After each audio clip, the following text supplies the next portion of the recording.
Marketers, you know that feeling when your content just works? When you crush a viral trend before 10 a.m.? When one tiny tweak to a landing page sends click-through rates through the roof? That's Contentful. Dynamic content made blissfully simple. Contentful helps you create and launch personalized experiences instantly across any digital channel. No stress, no limits, only possibilities. Come get the feels at Contentful.com. Hey there, travelers. Kaylee Cuoco here. Sorry to interrupt your music, great artist BT Dubs, but wouldn't you rather be there to hear it live? With Priceline, you can get out of your dreams and into your dream concert. They've got millions of travel deals to get you to that festival, gig, rave, sound bath, or sonic experience you've been dreaming of. Download the Priceline app today, and you can save up to 60% off hotels and up to 50% off flights. So don't just dream about that trip. Book it with Priceline. Go to your happy price, Priceline. She fluent in that cash talk. Walk in the booth like Naomi on the catwalk. And tell them bitches whoop whoop from the Jaguar. It ain't even right though. Push me and I might go. She ain't getting money. I'm like, what the fuck the hype for? When them bitches bite flow, make my appetite go. Poof, gone, voila, magic. Looking mad good just to pull up on them rampant. Welcome back to another episode of Unhinged and Immoral. I'm Mecca. And I'm Jamila. And we are going to get straight into topics because last episode we got so distracted that for this episode we have two topics because our good friend Big Dick Theodore. We speak your name. You got us off track last episode. So bad. So we have to we have to stay focused this time. I'll read the first topic and we're going to say Jamila, what is the most you would do for your friend? Would you wipe their ass? Would you give them thousands of dollars? Would you give them a kidney? Like how far is too far? Or would you do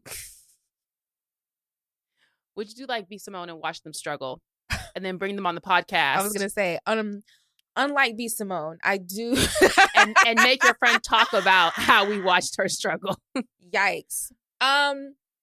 I feel like I think I'm a good friend. I think if you surveyed my friends, they would say she's decent. Yeah. You know, I think that I try my best to be a good friend.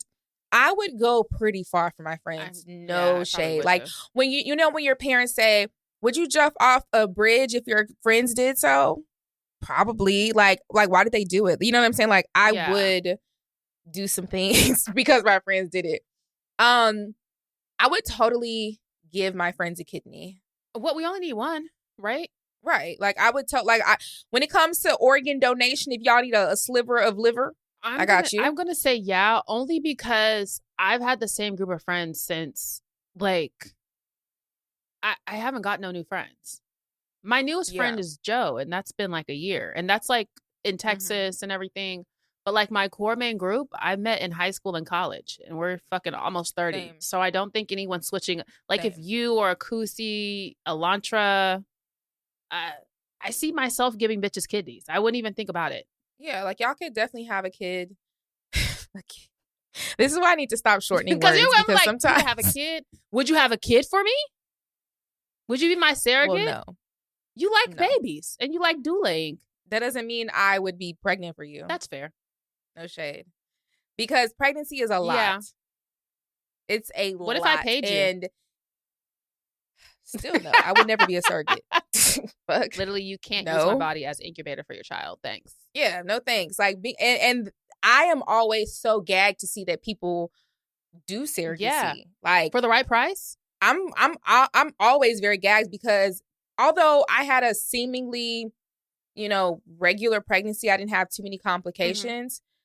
Delivery alone, especially how scary delivery can get, like you can die. Yeah. And we don't mean that like in a figuratively like dramatic way. Like I mean that in a bitches do die way. And no shade, I'm not doing that if it ain't my baby coming out. Fair. I'm not putting myself through that for someone else's kid. No, I am selfish in that way. There are times where I must be selfish. There are boundaries. Would I wipe my friend's ass though? I would put the shower head on it I would put it on high. I was gonna say I do shit. I could shower you down.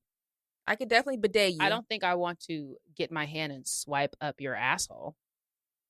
Yeah. But if you were like hurt and needed help showering, I could probably help.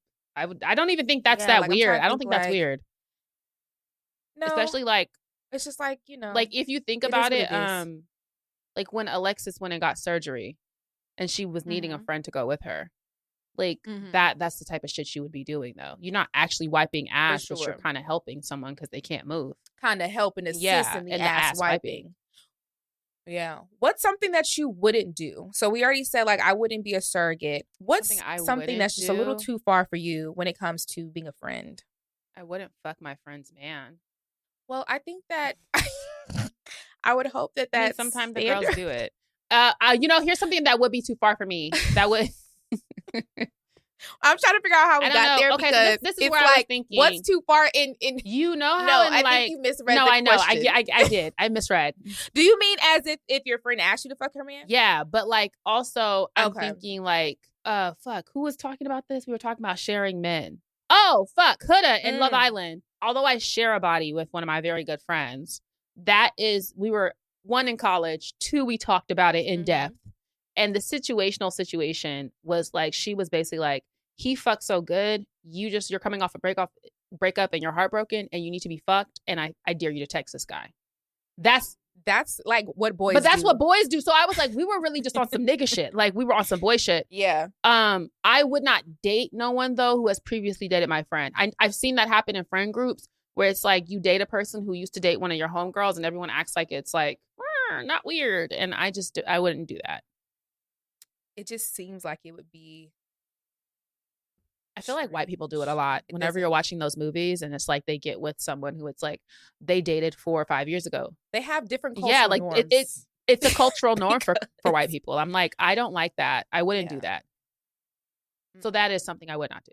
I would not date any of your exes, even though they might be years removed. Okay, so to rephrase the question, because I think you misinterpreted again, we're talking about how far would you go, right, for your friendship? So what's the point where it's like, now that I can't do for you, sister? Like, are you co-signing alone? Like what is something you're just like, nah, bitch, I can't do that. Would I co-sign alone? I don't know if I'd well, I see my friends every day. So it's like, and I pretty much know my friends' financial situations. So if my friend was like, can you co-sign alone? And I know their shit's not straight, I would much rather lend them money that I don't expect to get back than co-sign alone. Do you see what I'm saying? We would have to discuss alternative options. I don't think I would. With co-signing loans. I would co-sign alone. That's so... Unless... That's so deep. Unless it's like... I mean, but we have like business entities together. So even that's situationally like different. But like... just in general, I don't see myself co-signing alone for a friend. I'm not gonna lie. I'm like if she needed a car and she's at the dealership and they're like, "Girl, I almost got this car, but they said I need somebody to co-sign. Can you put your name on it for me?" Do that. I'm not gonna lie. I'm very on the finances. I'm very like a type. Like I don't like to. Like I said, I would rather do stuff that I can just if I can give you the money and like here's a gift.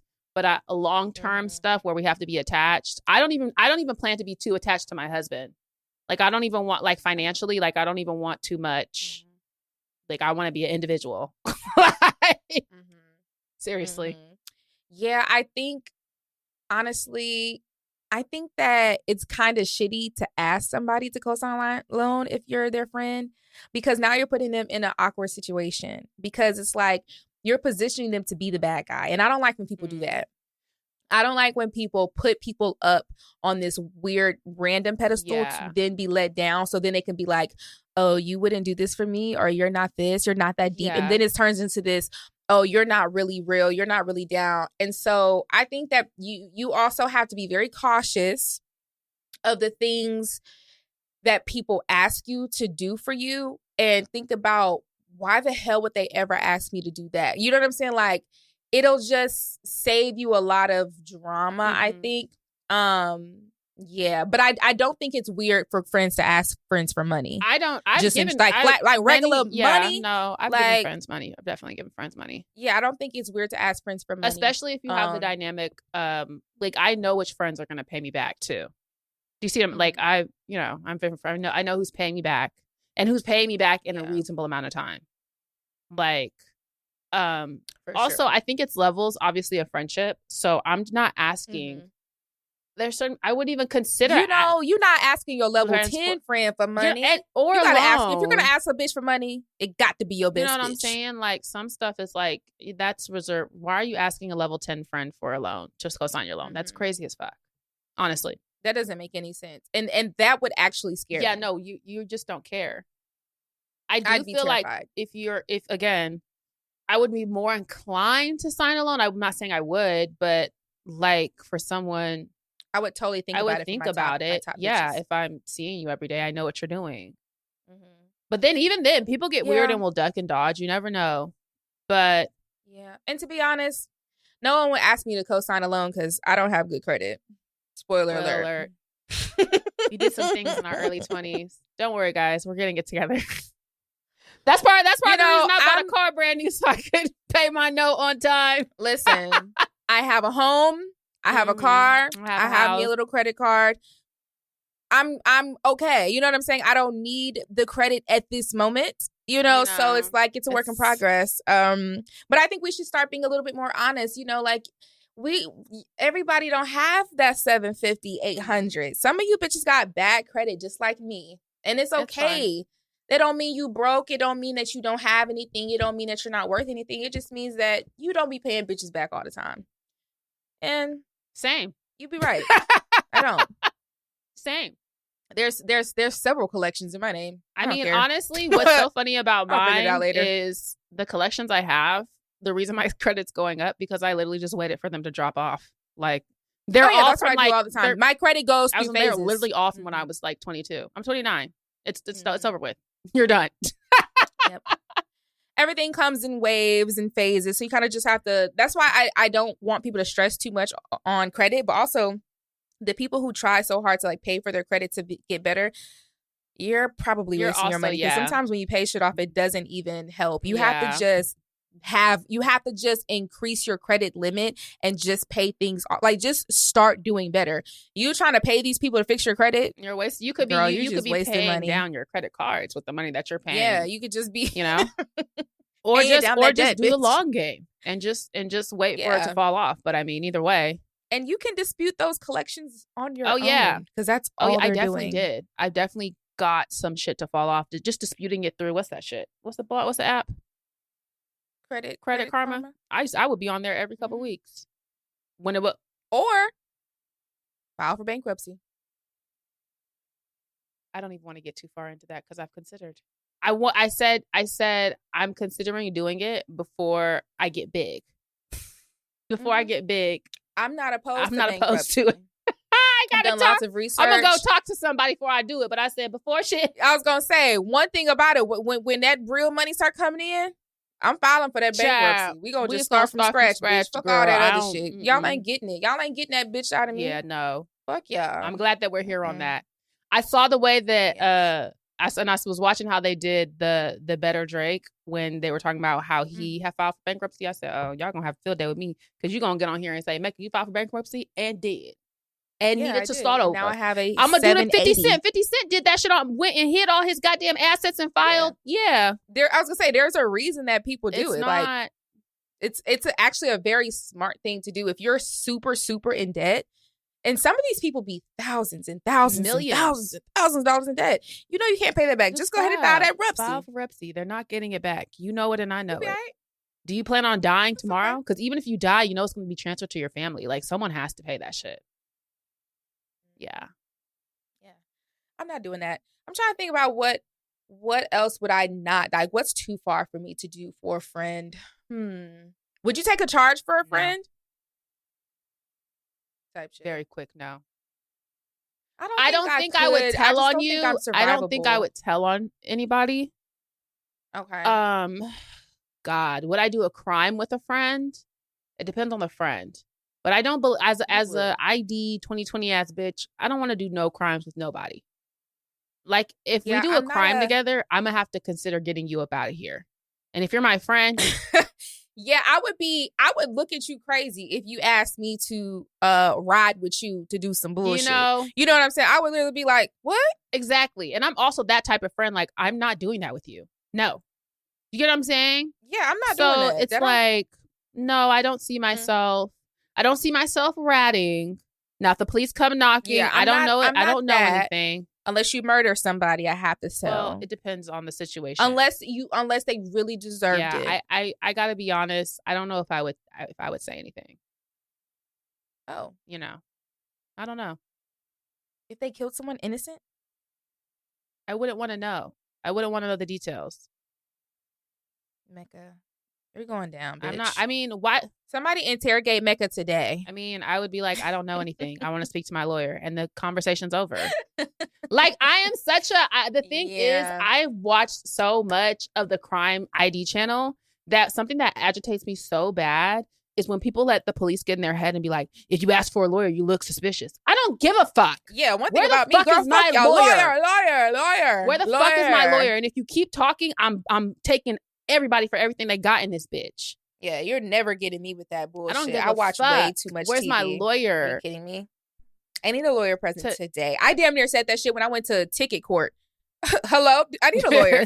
They're like, bitch, you gonna pay this speeding ticket or what? Go sit your ass down. I don't know. I don't know how I feel about this. Like, I just feel like I need a lawyer. Like, y'all are trying to fucking make me talk to. Like, for real.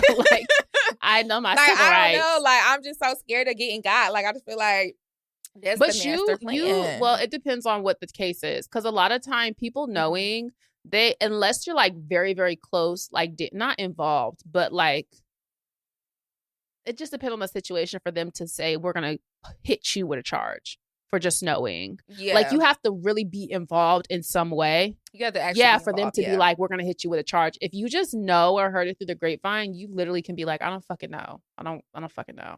Yeah. And that's what I'm saying I would do. Sure. Like, I don't want to be involved or know any details, or I don't want to be involved. But if I like hear it or know it, I don't fucking know. Yeah, I think I would be like that too. Like, if I knew my friends I just wouldn't never go out my way to like snitch on my friends. And I don't want to know the details, like, because if I learn the details, I would just be like, then if I learn the details and it's like what you're saying, all the details innocent, I'm like, well, now I'm going to be conflicted. I don't even want to get there. Don't tell me nothing.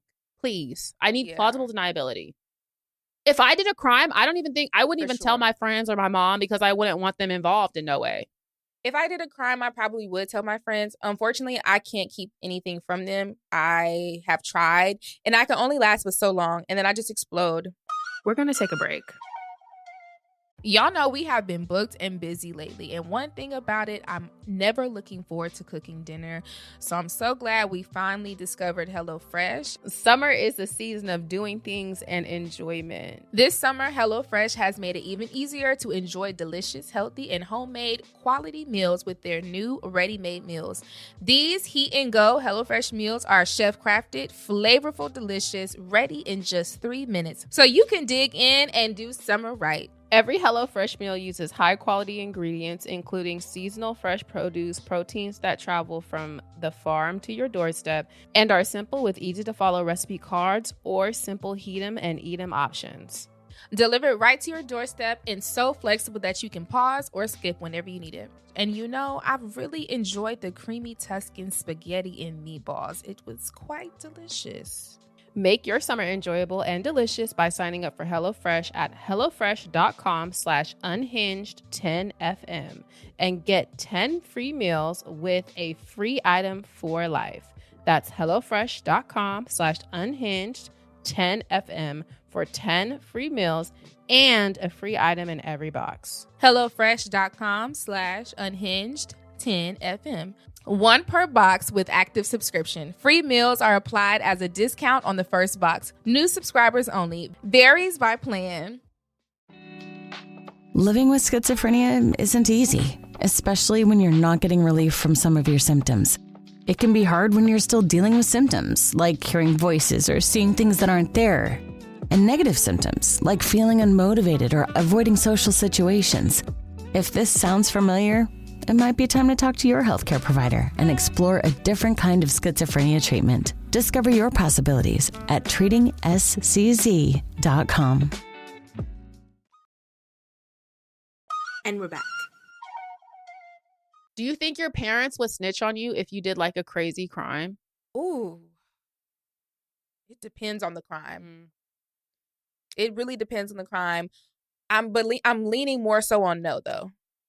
I know for sure my dad would not say anything, but my dad's a street nigga, so he respects the code. Yeah. My mom, I don't know, man. I feel like sometimes she's gonna encourage you. I was gonna say, I know I don't think she would say anything. So wait, Mecca, that is not right. She you need would, to call the law today. She would encourage me heavily to turn myself in, which to that I would be like, no, because why would I ever just turn myself in?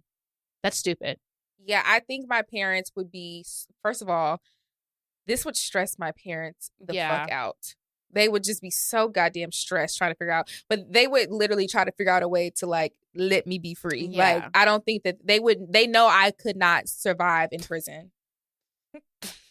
Off the strength of, I heard it was cold in that bitch. You lost me right then and there. Crazy is I am one of them bitches who there's so many things I'd rather do than be cold. Like I would hate my life. Being cold is insane. Like, it is so miserable for me. And I'm also the type of person that if the food is nasty, I can't eat it because I'll actually throw up. So, you know, the type of people that's like, it's nasty, but I can still, like, you know what I'm saying? Like, I'll eat it. No. I hate eating shit I don't like.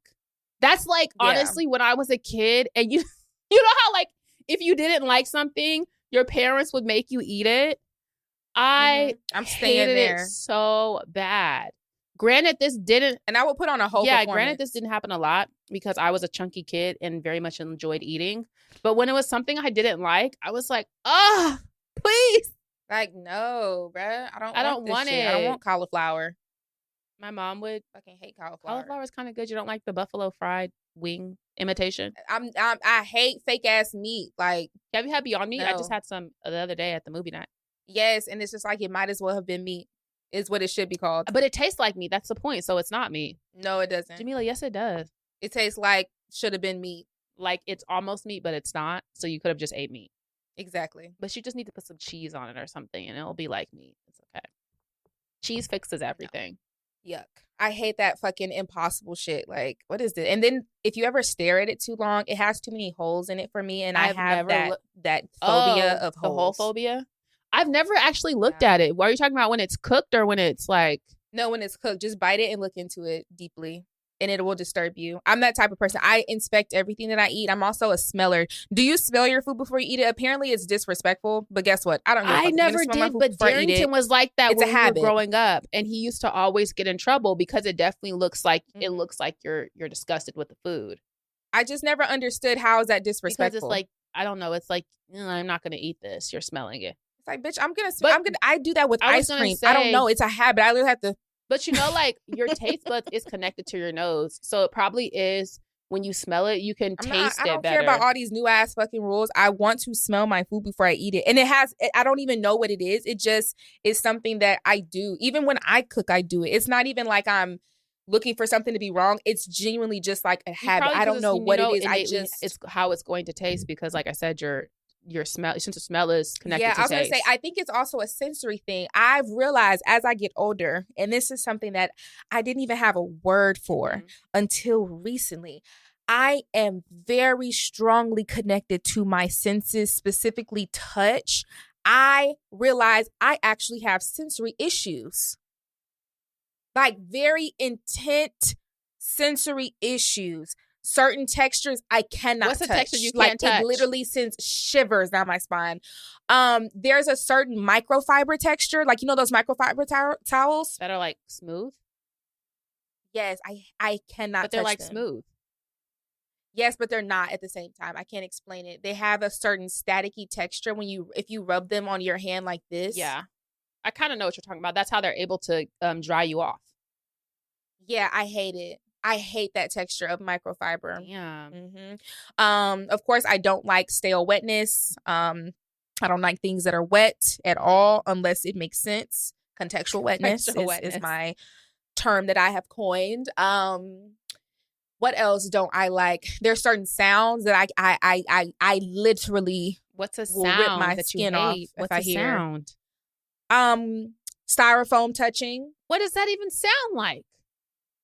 It's a very specific frequency of squeak that I can't fuck with.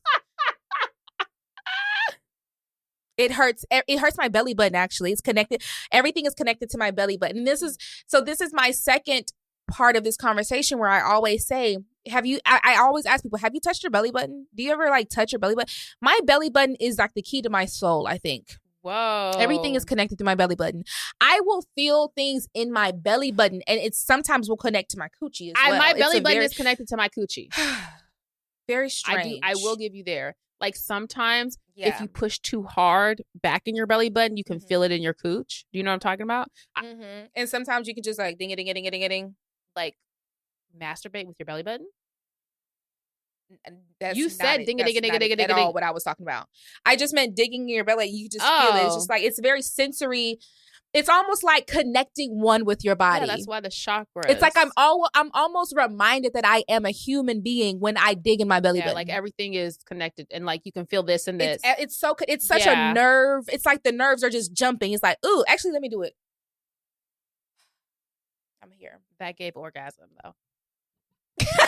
That was like you just had an orgasm. You know, that it is a little strange, but yeah, sensory is, I am very sensorily aware. Okay. Sensorily aware? I don't know how the fuck you would say that. I'm aware of my senses. I am. And I have to be very careful with certain things and textures because I like jeans, for example. Interestingly enough, I love a good pair of jeans, right? When I'm outside, I feel like jeans are very comfortable. I love a good jean. I love the way jeans shape my body. I feel very comfortable in jeans. Okay. The moment I step indoors. So you've never gone commando in jeans? Fuck no. Oh my God. That actually, the seam, first of all, the seams are too rough in jeans. And I wear my jeans tight. I'm thinking about that seam that goes right by that ass crack to the coochie. It's not that bad. Ow. Please. It's not. I mean, personally. So you just be coochie juicing in jeans? Well, I don't like underwear. I've always asked my mom. I've always been, from the time I was a child, I'm a commando ass bitch. Oh, I know. I am a commando ass lady. In jeans is insane though. But it's okay. You do know that, might right? Be, but in my defense, I didn't know it was insane until I like went to college and was changing in front of people. And they're like, are you not wearing underwear with jeans? And it's like, I haven't really worn underwear since I was like, when my mom started letting me dress myself completely, like when I was like in 3rd grade. So it's like, I grew up wearing commando and jeans. The only time I wear underwear is when I'm on a period. So I guess like what you're talking about, I don't really feel it because I've been feeling it my whole life, essentially. Like 20 years or 29. I started going commando 20 years ago. Raw coochie lips. It's not that bad. In rough ass jeans is something Why are your that's jeans so tight that you're getting scary. yeast infection though? Like your jeans should not be. That is they not shouldn't what be I said. hitting the slit of your clavicle. Like it shouldn't be all up in there. They should just be on. It's not in there, but it's absolutely touching your lips. If your jeans fit the way that my jeans fit. I mean, yeah, but do. my leggings touch my lips too. Like everything is touching. Right. Yeah. I don't know. I feel like what I said, how you are able to feel comfortable about in rough ass jeans. What you're talking about bare sensory is like how I feel in underwear. I just feel like, why am I in another layer of like it's just, I don't even like wearing bras, but people like, I mean, again, that's a known fact unless I have to. I just want to put my one layer of covering on and go. You just I don't have a bra on right now. Yes. I would love that. I'm very comfortable with my body. I'm comfortable being naked. I don't mind if others are around.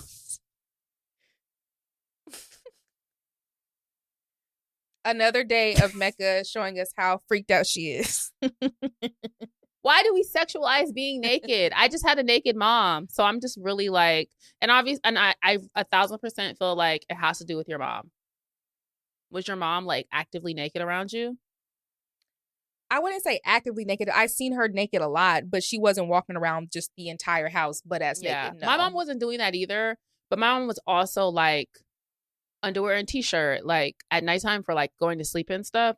She definitely like t-shirt and my panties on. You know, the Black Mama starter pack with the bonnet. So it was like I was very aware. Like I don't know, I just never really felt no way about being naked. It just is.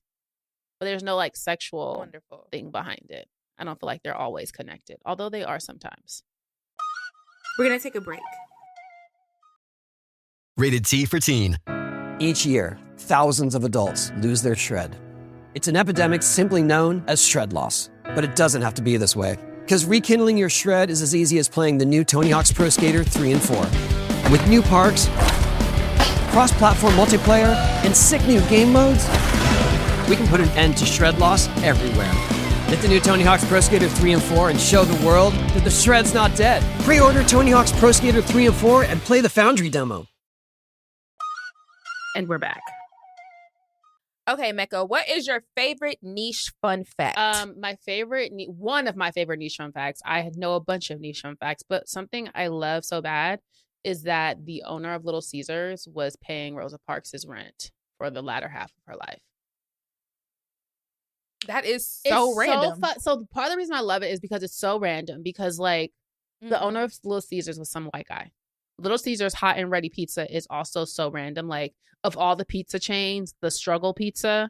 And then on top, maybe it's because so many Black people eat Little Caesars. I don't know. Like, and then it's like he was paying Rosa Parks. It's like, that's kind of how I want to be too. Like, I don't really want to flaunt my philanthropy like around.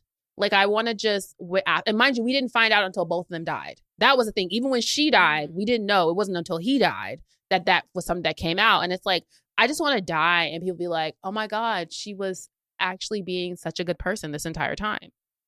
But we just like didn't even think about or consider. That's pretty cool. Did they ever give like information as to how or why that like happened? I didn't look that far into the fact. But that was like, I remember that from like after he passed away, seeing that on the news. Like that's like I've known that for a long time. So I would actually have to go back and re-research like all the details, but that's just like a fun fact. Also, another fun fact that I learned from reading The Matriarch is that after Johnson's family vacation, Cedric the Entertainer was going to create a show basically around Solange. But one of her really good friends, Marseille, was killed here in Houston because she was 17 at the time. She was 16, 17 when Johnson's Family Vacation came out. And it like really changed the trajectory of her life and like how she saw life expectancy. So that's why you saw her get pregnant with Jules and get married really young, because she had a feeling that she wasn't going to be here and have time to get everything she wanted to get done. She wanted to just live. And then she decided she didn't care about, like, you know how, and you're in production, so you know, Johnson's Family Vacation was filmed. They had such a great reception. She did such a great job. Cedric said he wanted to create this show around her, but it was going to take a year. And so within the year span, all this stuff happened. And then she was like, I don't want to do it anymore. Johnson Family Vacation is also actually probably one of my favorite, like, old Black niche comedies. Like, that was such a good movie. Like, because it was just so feel good. And I love a good feel good, stupid movie. Yeah. Like, we need more of those. And there was still, of course, moments where it was like, oh, serious moment. But we don't have to go so far into it having a point.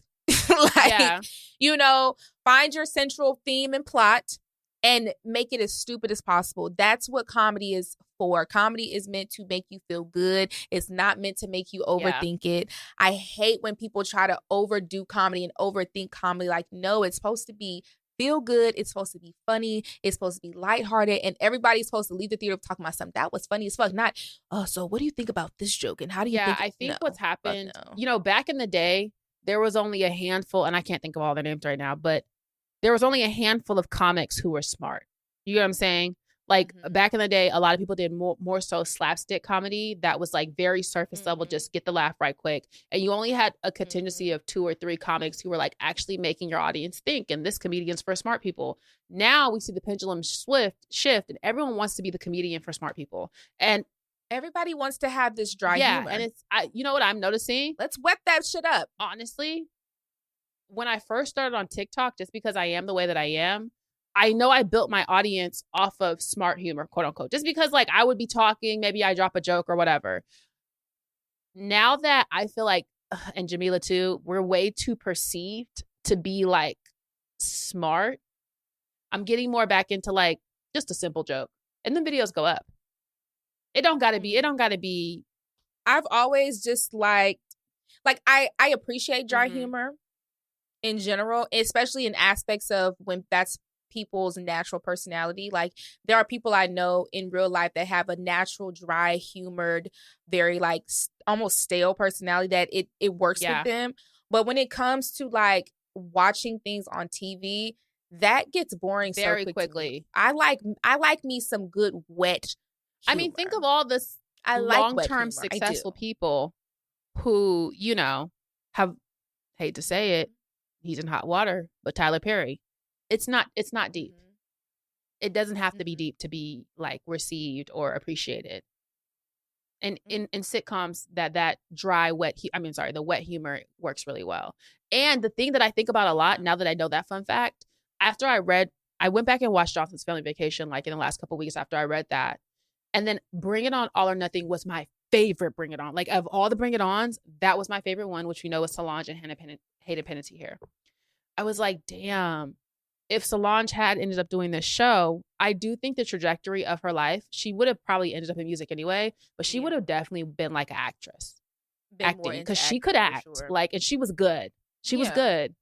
She was definitely good, especially in that type of role where it was like the teenage, like, girl. Like where you just have that teenage and angst. It's funny because she was really that girl. That's why she was so good at it. She was really that. So it's just like I live. And seeing her now, I love watching celebrities grow and mature and become different things, and watching how she's deep in her composer and production bag. Like, I love when people just really dive into certain passions and even producing, you know, musicals and things like that. Like, that is so fun. I love me some Solange. Same with Alicia Keys. I know Alicia Keys is really diving into her production bag these days, and I am Alicia Keys' #1 fan. I have always been so down for Alicia. I remember her dropping off in the scene. This is when I was actually living in Beaumont. I remember it, and there's actually a video of me singing one of her songs when I was really young.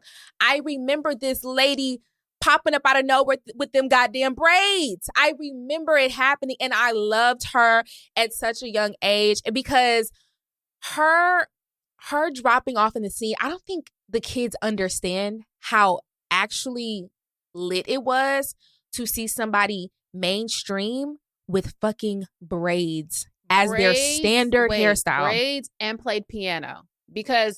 And they were cornrows at that, bro. Because not to say that people weren't playing piano, because you have Elton John, you have Stevie Wonder, you have all, but I do feel like the point, like in the late 90s, early 2000s, hip hop and R&B was very much like, we didn't see an instrument. So Alicia Keys coming in on a hip hop and R&B vibe, in cornrows, super pretty, playing the fucking piano in front of you was crazy. On all of her songs. Was insane. Because even when you look back at like a D'Angelo, D'Angelo, of course, played a lot, but he would go back and forth between playing and singing and playing.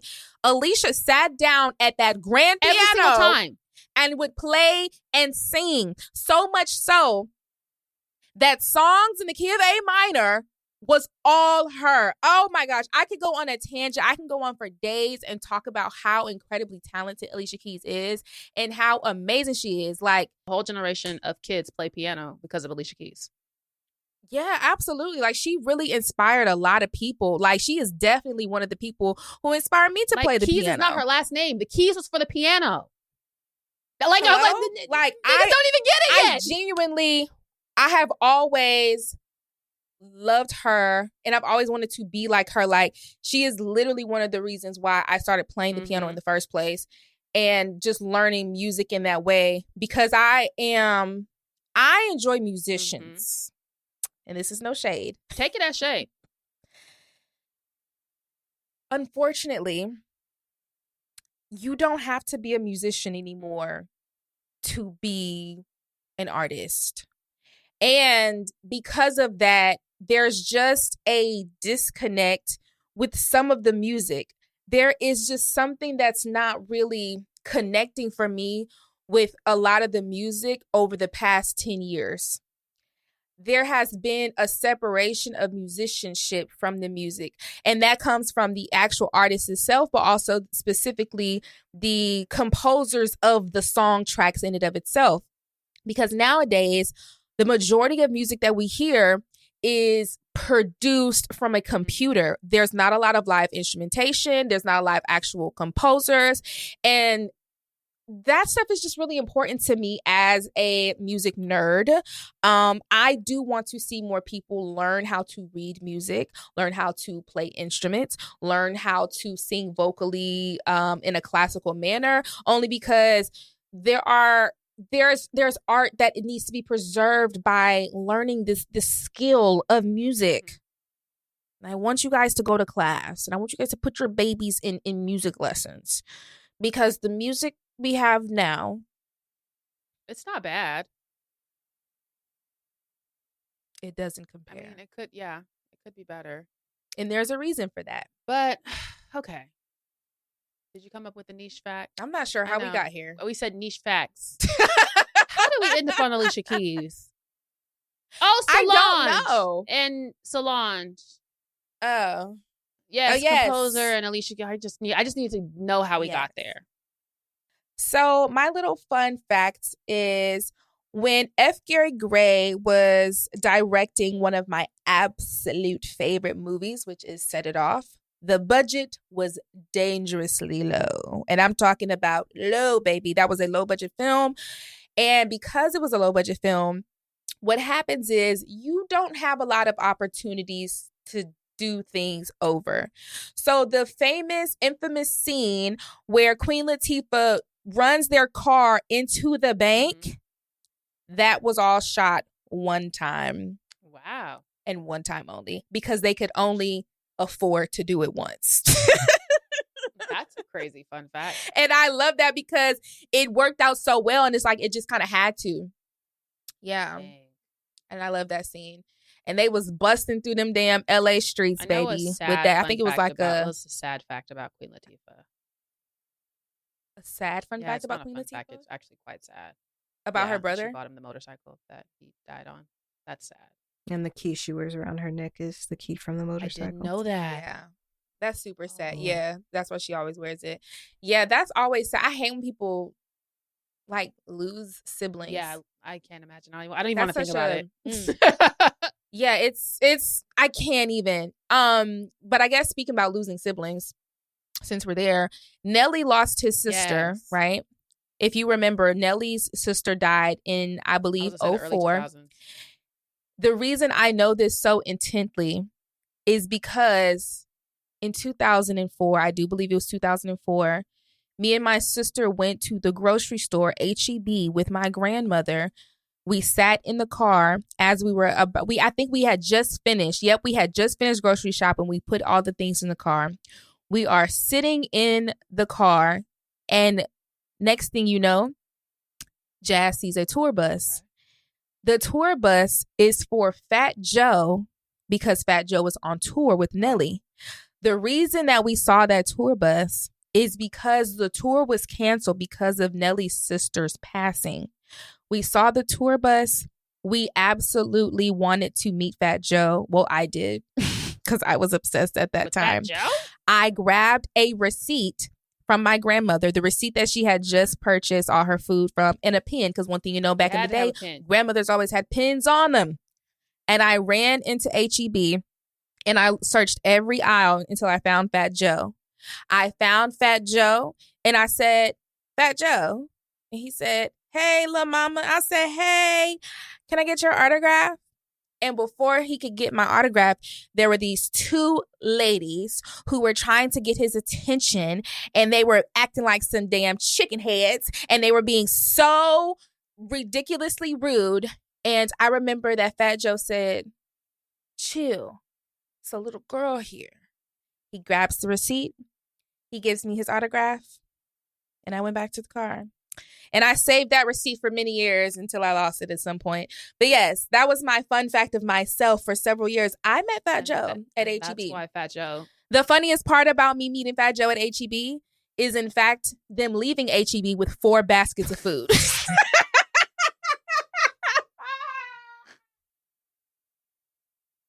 And that's why Fat Joe thinks he can say nigga, because he gave Jamila autograph. Chill. It's a little girl right here. So you remember, like, later, I can't remember what episode that was, when we were talking about what is one thing that, like, caused so many different reactions. Yeah. Not the butterfly effect, but something else. Sliding door. The sliding door, that's one of those things. I think of that all the time because there was no other reason for them to be rolling through Beaumont, Texas. Yeah. Wow. And that would have never happened if that tour wasn't canceled. But they needed the food because they were getting on the bus and getting back on the road to New York. Yeah, before, like, 4 baskets was like, and y'all, baby, that was that's when Fat Joe was fat. Now he was big as shit. He's mid-sized Joe. And I believe he had on a white tee, a big ass white tee. Yeah. Oh, he was quite sizable. And he had an entire entourage. Like, that was I want to say that was actually my first encounter with a celebrity ever in life. I was so gagged by how many people were with them. Like, I didn't understand the idea of an entourage until then.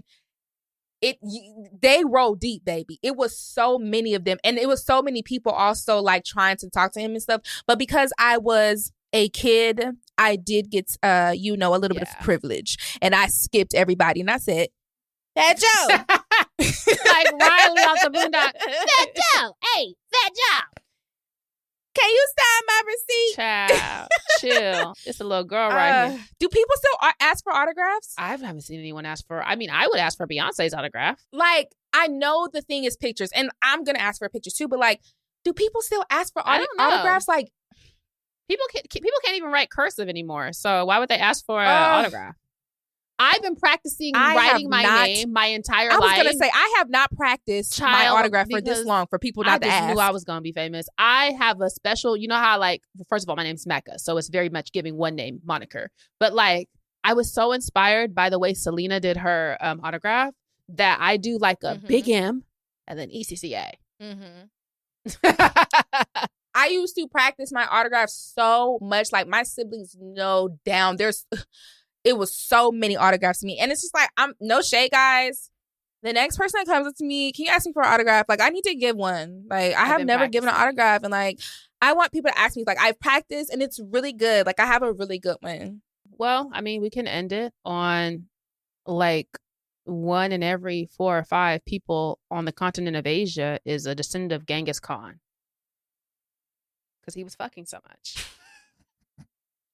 Because you didn't know that? Genghis Khan was fucking. I didn't know where we were going. I didn't know, like, I didn't know what you were going to say. So it just was so random. I'm like, wait, what? Fun fact. Genghis Khan has so many descendants because he was just going and conquering and fucking and getting everyone pregnant. Non-consensually. Non-consensually. Thank you, Melissa. They were not consenting. Are we surprised? Not really. Also, Beyonce and the Pope are related distantly. Who? Beyonce and the Pope through their Creole. The new one or the one that just died? No, the new one. Very distantly. But the Creoles are very, once you get all up in there. They have the French ancestor in common. Who the hell found that out? When he became Pope, they started digging in his family tree. And obviously, Miss Tina has outed their entire family tree. And so people started connecting dots. Because one of his grandparents is Creole. When I had first moved to Georgia, I was telling everybody that I was related to Beyonce. Half of it was me lying just off the strength. But the other half was because I truly believed it. And I do feel like if we really dig deep, you might be able to find it. Possible. You're from Beaumont. You know what I'm saying? Like, your mom's from Galveston, Texas, bitch. Yeah. You could possibly find it. We got some kinship somewhere. I used to tell people I was related to Barack Obama because he's half Kenyan. And my uncle does look very similar to his dad. But honestly, I don't even know what tribe Barack Obama is. But I would pull pictures out. I don't either. I'm sure if we look up what tribe Barack Obama is, he'll be able to tell us. That nigga don't know. Barack Obama didn't know his daddy, y'all. His dad was in Kenya chilling. Me drunk in the club showing white people pictures of my uncle and Barack Obama's dad. Like, yeah, this is like we're related. Like, duh. Like literally second. I don't know. Like, I don't know. Light-skinned Kenyans. Oh my goodness. All right, let's get into this spinach, y'all. We're going to take a break. Meet the most capable CRV Honda has ever dreamed of. The all-new CRV Trail Sport Hybrid. With all-terrain tires and available enhanced traction control, it's built for wherever the day takes you. Heated front seats and a heated steering wheel, ideal for winter drives and crisp early starts. And with generous cargo space, it's ready for big gear and even bigger getaways. The CRV Trail Sport Hybrid. Learn more at honda.com/CRV. Ray-Ban Meta glasses are powered by Meta AI, so you can get real-time answers. Hey, Meta, how bougie is Jade Garden? It's a trendy spot. What's a color that pairs with this top? Consider dark, earthy colors, charcoal or black. What are some good first date topics? Consider discussing favorite travel destinations or your favorite books. Get suggestions, inspiration, and answers from your glasses. Ray-Ban Meta glasses. Iconic style meets Meta AI. And we're back. All right. So this is our segment, Spin It, where we take your nasty, low down, salacious situations and we give them a PR spin as well as a little bit of advice. Now, please keep in mind, Jamila and I are not PR professionals. We just studied in an undergrad and we like to, help you all out. Be sure to email at unhingednimoralpod@gmail.com. And when you send us your situations, make sure to include your race, your age, and your gender. All right, Jamila, what do we have this week? Hi, Jamila and Mecca. First, I want to say, love the pod, obviously, and the Valentine episode gave me some hard truths that I needed to hear before I even knew it. But anyway, here's my dilemma. I, 24 female, am someone who constantly being played by men, like always have been in a situationship and never in a relationship.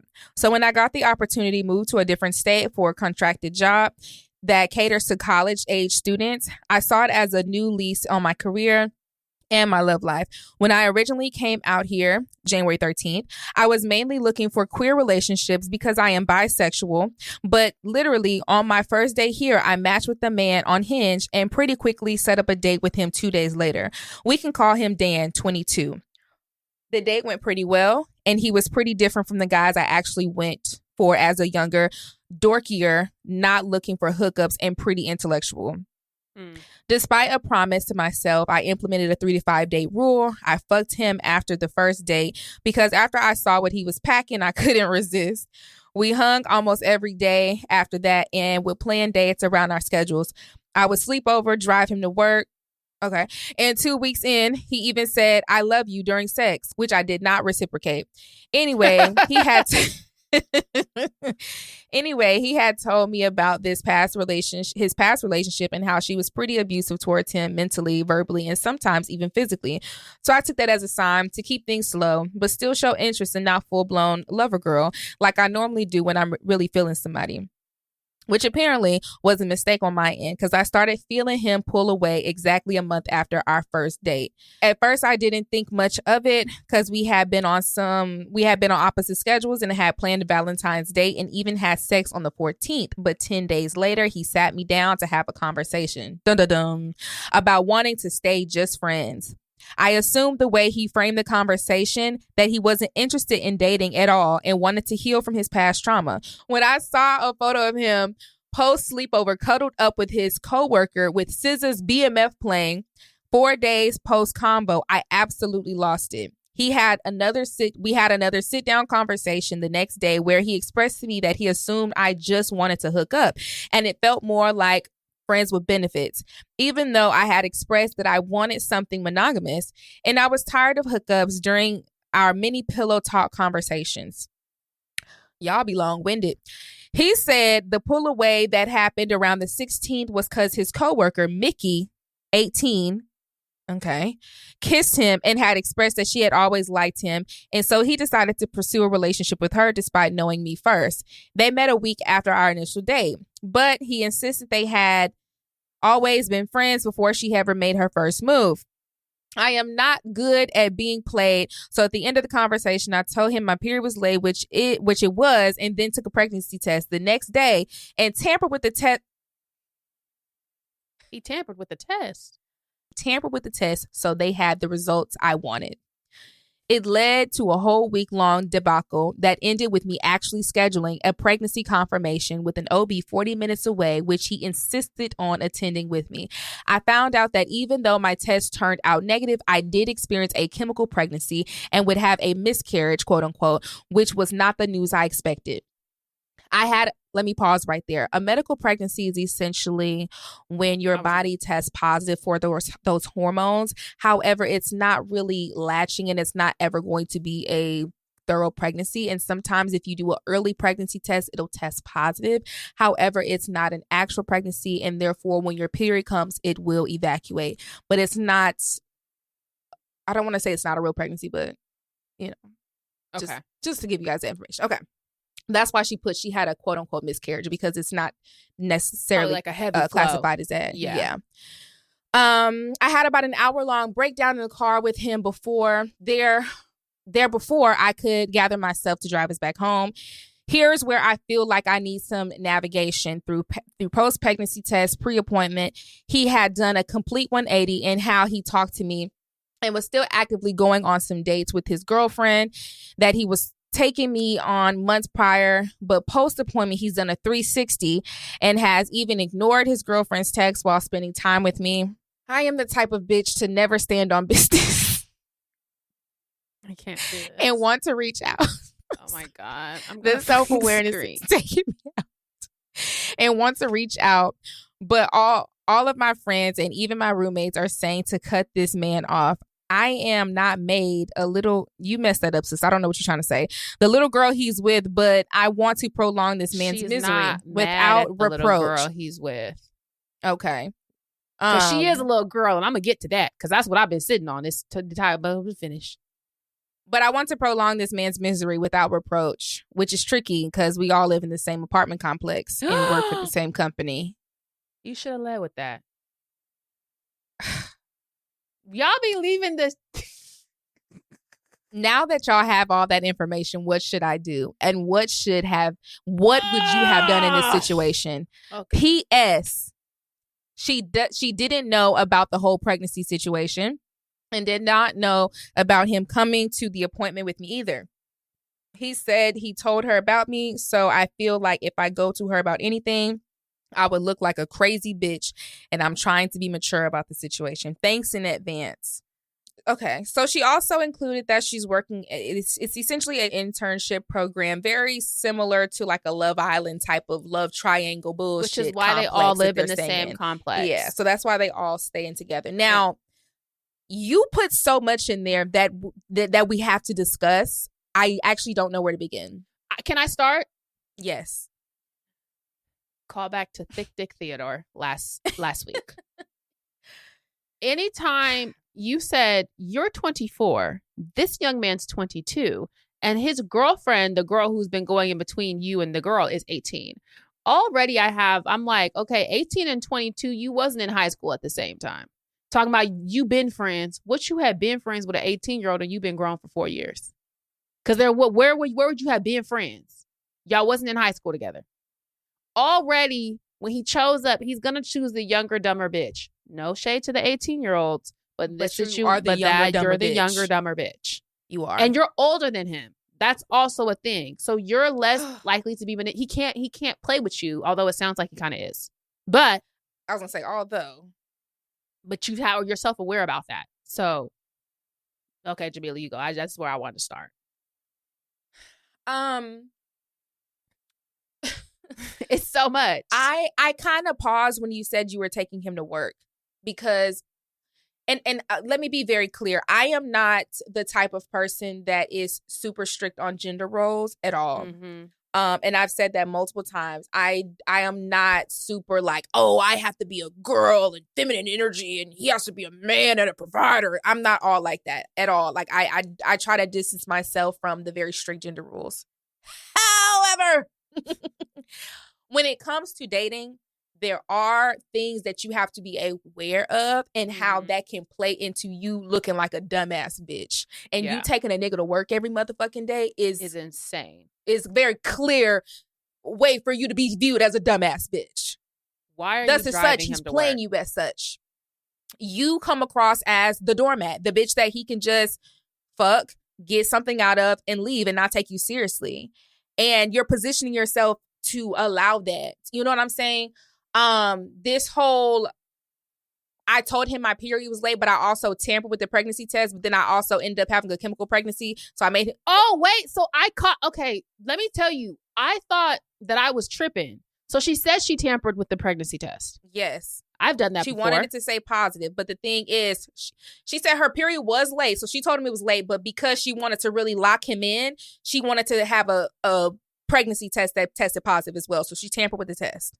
Can't say I haven't done And that then before. because I guess there was a lot of conversation back and forth, he was like, well, let's go to an OB. For some reason, she went to one that was 40 minutes away. I'm not sure why. And there is when she discovered she was actually testing positive for pregnancy. However, it was a chemical pregnancy and thus and such. When her period came, everything ejected. I feel like I think you are very reactive. I think you're a reactive person. And I think that reactiveness is going to get you in trouble at some point. Because let's really think about why you wanted him to stay so bad. And so you were willing to fake a pregnancy to get him to stay. You are not if the moment you are faking a pregnancy to get a nigga to stay, I want you to know you've lost your goddamn mind and it's time for you to wake up, shake up, and move on. And that's for anybody listening. You should not be faking pregnancies to get a nigga to stay. I mean, you should have a plan when you're faking the pregnancy. There needs to be a plan. Like when I did it, now I'm not saying you should do it, but when I did it, I knew my goal was to get money out of this nigga. You know how you're talking about you want to make him pay? So what you should have did was had the test and then, well, you're obviously going to get it taken care of. So you need to come about $500. And that nigga is clearly has outsmarted you because he said, bitch, I'm going with you to that OB appointment. So you already lost out. Yeah. You should have just came clean right then and there. Well, personally, I had a nigga do the same thing. I just went on Photoshop and had some Planned Parenthood results I Photoshopped. So you could have. Right, but he didn't go to the OB appointment with you. You shouldn't have let him press you into that. Yeah, that's what I'm saying. He outsmarted your dumb ass. He outsmarted you. You got outsmarted by a nigga. And that's embarrassing. Never get outsmarted by a man. Yeah. A man who's 22 and left you for an 18-year-old. Like, think about why you even want that to begin with. Why do you want him? You want a nigga that left you for a bitch that's damn near 10 years younger than you? Bitch, are you crazy? Are you crazy? She's 6 years. Oh, yeah, she is. She's pretty young. Damn, like, that's really damn young. near 10. She's young. If she's 18, that means she just graduated high school. She just graduated from high school, bitch, and you're about to graduate college. Like, probably past college if you're 24. Like, you might be on your second degree. I'm trying to figure out what advice you want from us, to be honest with you, because leave this nigga the you fuck actually alone. need to be shook. I kind of want to shake you like shaking baby syndrome. Wake up, bitch! Stop acting crazy. Yeah. Again, the faking of the pregnancy, I don't really have anything to say about that. But I feel like where my mind thought you were going to go is I'm faking the pregnancy so I can get the abortion money out the nigga. She didn't want abortion money, though. She wanted him. But that's the thing. You wanted him. And that's where you lost me. That's crazy. That's it's like, girl, now what? You were like, what was your plan? The plan was that because it's supposed to elongate the time. Because her plan kind of did work. He was ignoring the girlfriend for her. He was with her. But what you put yourself in now. You're a side bitch. I was going to say, you put yourself in an elongated triangle with a bitch who's 18, with a child. You put yourself in a love triangle with a child. To a bitch who's 18. That sucks. That's embarrassing. Get up right now and slap yourself in the face and go find you a grown ass nigga to play with. I was going to say, you're 24. You're almost 25. You should be hit, like, please talk to a nigga who you don't have to drive to work, who has a car. Let's start there. It's like some foundational things here are because what was he doing for you? It doesn't really sound like much. Well, it sounds like he was fucking, but I mean, you could find anyone to do that. That's not hard. You act like that's a dime a dozen. Let me tell you something. All these niggas do that. Well, not all these niggas. You know. Well, you not know. well. Yeah, but yeah. And that's why you have to go find you a so grown many man. niggas fuck well that it's like to even like a lot of men fuck well. To even be so caught up on that, like, y'all gotta stop letting good dick confuse you. Like, and that's the only good dick you'll ever have. Once you get 25, you at that point where you too old to be letting good dick blind you from good sense. Right, like you do have an age range where the blinders are on and everyone and it'll make a little bit of sense. Makes sense. That 18-year-old hoe that he got, that makes some sense. Let her be stupid. Yeah. Don't you at 24, you should not be dumb as hell for a 22-year-old nigga who's clearly not all there and who outsmarted you. And he already questionable because he fucking an 18-year-old. Hello? At 22. Who he been friends with.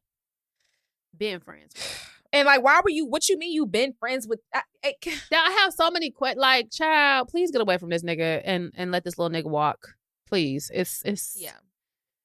And damn near, who cares about making him elongated pain? He's 22. He's supposed to be running through bitches. That's what they do at 22. You want him to really suffer. Y'all be too focused on revenge and not focused on self-preservation. Yeah. Go worry about yourself. Stop worrying about how you're gonna get your ex back. Like, Nick, you're done with him. Move on. They're like, not thinking you know, about when bitches break up with a nigga and they trying to make it seem like they're so unbothered and like they're posting quotes and shit. Nobody gives a fuck about the shit that you're like. Stop. Yeah. Who is this for? Nobody. He doesn't care. He doesn't. He doesn't care. He doesn't give a fuck. He's probably not even watching your fucking story. And even if he is, so what, bitch? Move on. You're pressed and you're the one who's still hurt. Even if you you still trying to pretend like you're not, you're the one who's hurt. The fact that you even care to make him suffer means that you're the one that's hurting right now. You're the one who is down bad. He's not down bad. You need to move on because you're looking like the dumbass bitch right now. I fear, sister. Sorry. But, good luck. Good luck. Let us know what happens. Hopefully, wishing you well with your body and stuff because the chemical pregnancy, that has to be kind of scary though. She just had a period. Okay. Well, maybe it's not scary. Yeah. All right. No, not trying to like. I want to ensure people that if you've ever had a lot of people have had chemical pregnancies and not even known it, which is why if you are trying to have a baby, doctors will discourage you from taking pregnancy tests super early. Because of those false quote unquote positives showing chemical pregnancies. And it can be very hard on you if you feel like you're miscarrying and it's not really the same as miscarrying. Yeah.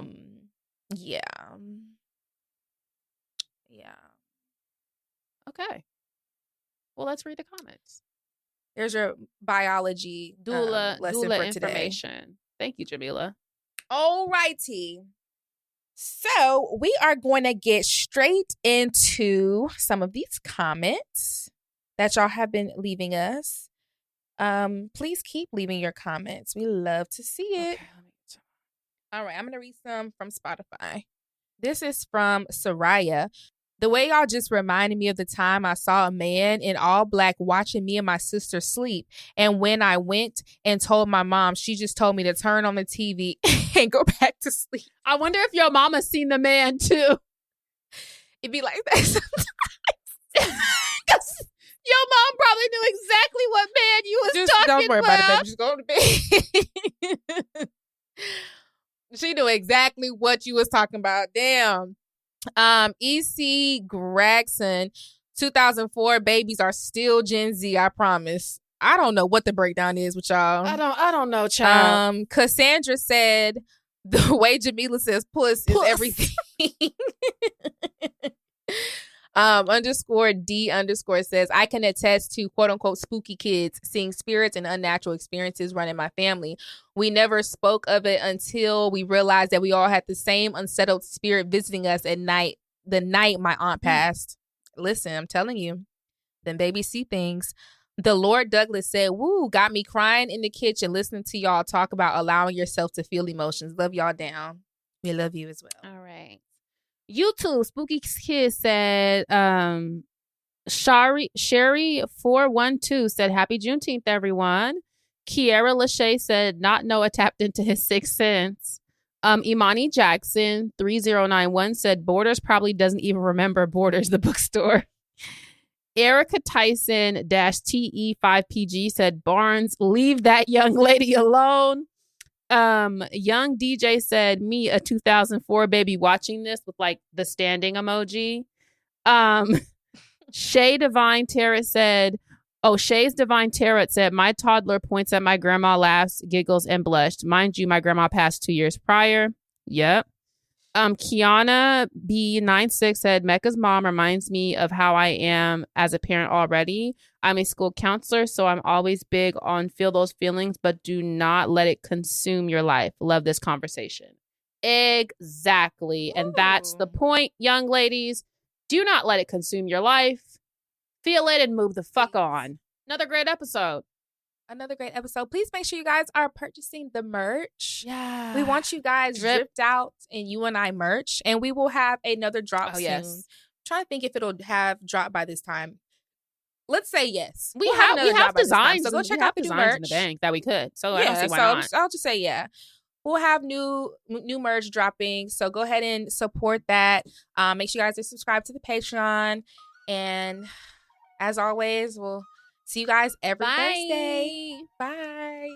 Unhinged and Immoral is hosted by Jamila and Mecca. Produced by Melisa D. Monts and Diamond MPrint Productions. Post-production by Coco, Llorens. Production assistant by Melanie D. Watson. Music by Audie and Brooklyn Billionaires. And graphics by Claudia Choi.